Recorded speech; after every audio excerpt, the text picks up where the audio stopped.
To the papers now, and Oliver Farry joins us for the international press review. And we'll start with talk of discord between the US and Saudi Arabia. Yes, the New York Times says that the new Saudi King Salman is delivering a snub to President Barack Obama.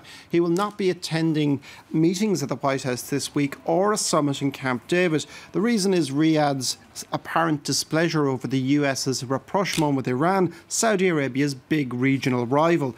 Now, the Saudis are not boycotting the meeting entirely. They are sending their defence minister and interior minister there. But the fact that King won't be going will be seen as a significant snub. King Salman is expected to call Mr. Obama today to explain why he's not coming.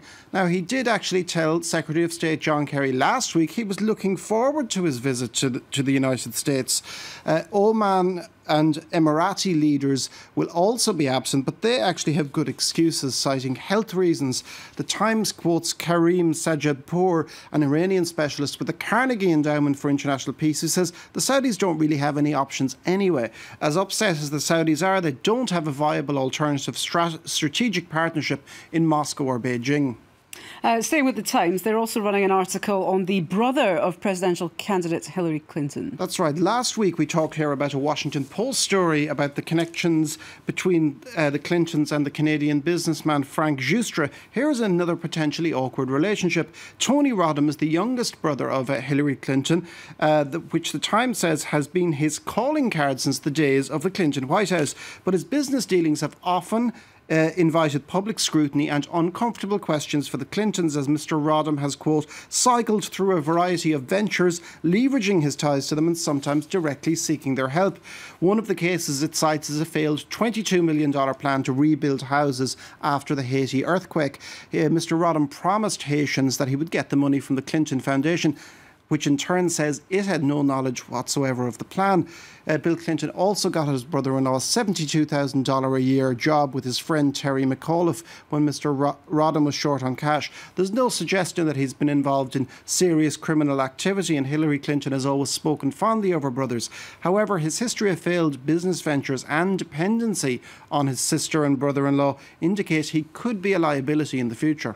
One of the main stories this morning is, of course, the French president's visit to Cuba. He's going to meet Raul Castro, who's just returned from travels of his own. That's right. The Cuban president was in Moscow for the 70th anniversary of the defeat of the Nazis, the commemorations there. But he was also in Rome and he met Pope Francis.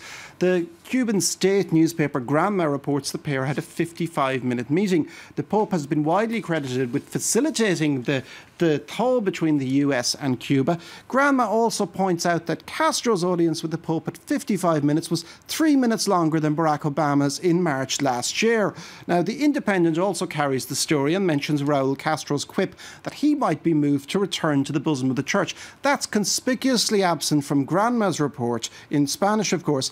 The Independent also highlights the new openness of the Cuban regime on gay rights. Raul Castro's daughter, Mariela, sponsored the first Mass blessing ceremony of gay couples in Havana on Saturday. She also led a gay rights march of 1,000 people through the streets of the capital. Cuba has in the past been quite repressive of homosexuals, but in recent years has changed its tack.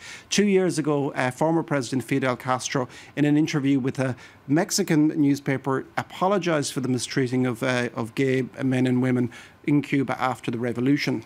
Another big story, probably we'll see more of this week. Europe's planning to get tough on people traffickers bringing people across the Mediterranean into Europe. Yes, it's to present a resolution at the UN Security Council. It plans to scupper boats used for smuggling, but Libyan fishermen say that they'll probably be unduly targeted.